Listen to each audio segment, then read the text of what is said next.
Alright, here we go, boys. So we got our K24 for our keep gunning build for the Civic. Here we got 2000 Civic chassis.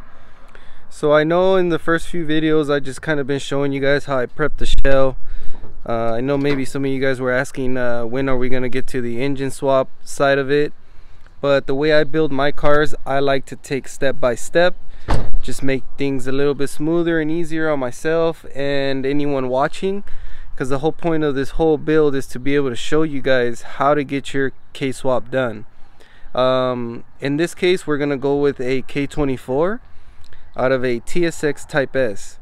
Now the reason why I chose this motor is because it comes with about 200 horsepower and about 180 torque, 170 180 torque.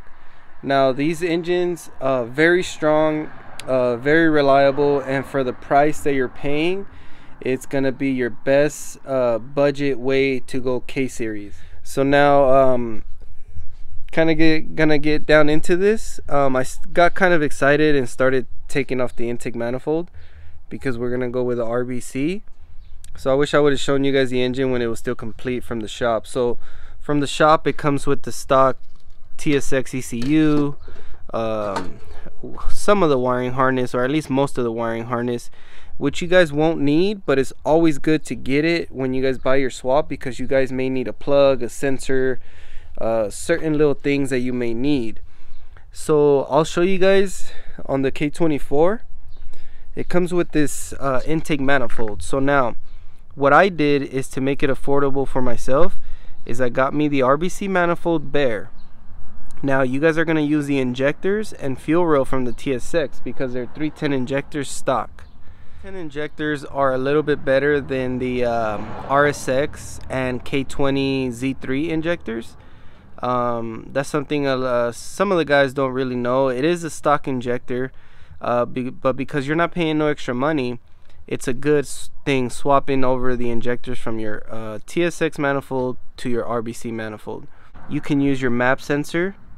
Like I said, we're gonna use the injectors and also the intake temperature sensor.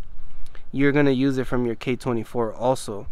So that's why it's good to buy a complete K24, because you get some of the pieces that you need for your RBC, which is what I'm gonna show you guys in this first video, is how to complete your RBC for real budget. What some guys are paying for just a throttle body is what we're gonna get our RBC completed with. So I'm waiting for a few more parts in the mail to be able to show you guys how I'm gonna complete the swap.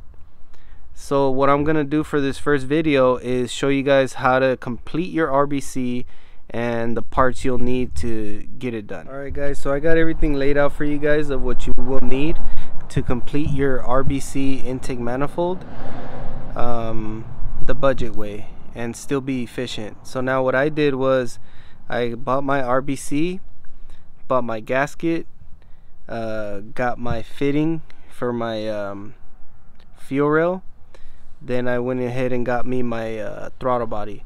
So now I'll show you guys real quick what it is I got. K-tuned thermal throttle body gasket. The reason for this is it keeps the temperature down between your throttle body manifold, and you get the readings a little bit better, so it just lets it work a little bit more efficient. Now went ahead and got me a 2003 Honda Accord throttle body. This is a gem, guys. This piece cost me 23 bucks. Super budget, super efficient, and best of all, it's complete. One of my favorite parts of the build. A lot of people don't even know you can use this part.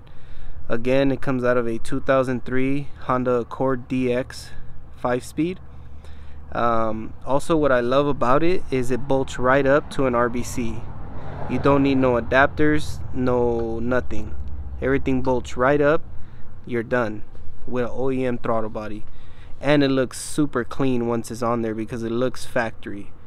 And again, that's why the channel's called OEM Works, is because I'm trying to show you guys how you can utilize a lot of factory parts and still go K-series at affordable rate and super clean and efficient.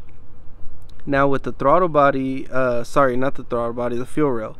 So what I did was I'm using the stock fuel rail, and I'm just showing you guys the stock one for reference. So what I did was I cut right here at this last edge, and then I added a pressure fitting. This fitting is about $8 to $9.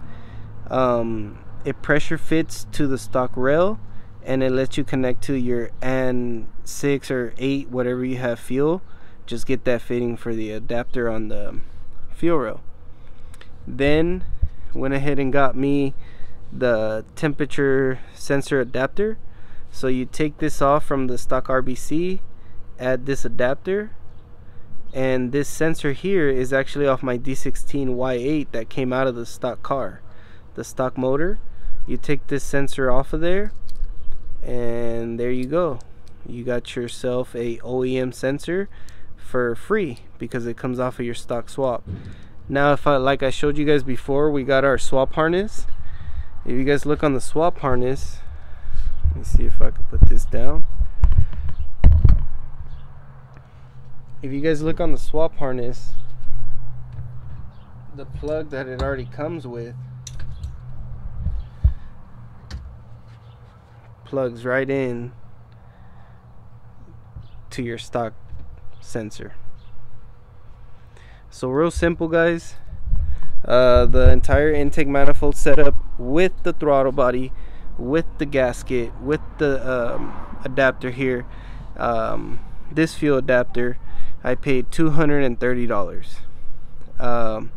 23 bucks for the throttle body, 180 bucks for the manifold, $17 for the gasket, $8 for that fitting, $8 for this fitting. So give or take about 220, 230 bucks. Real nice and clean and efficient. And yeah, hopes this is able to help you guys, and I'll keep you guys updated on the rest of the build.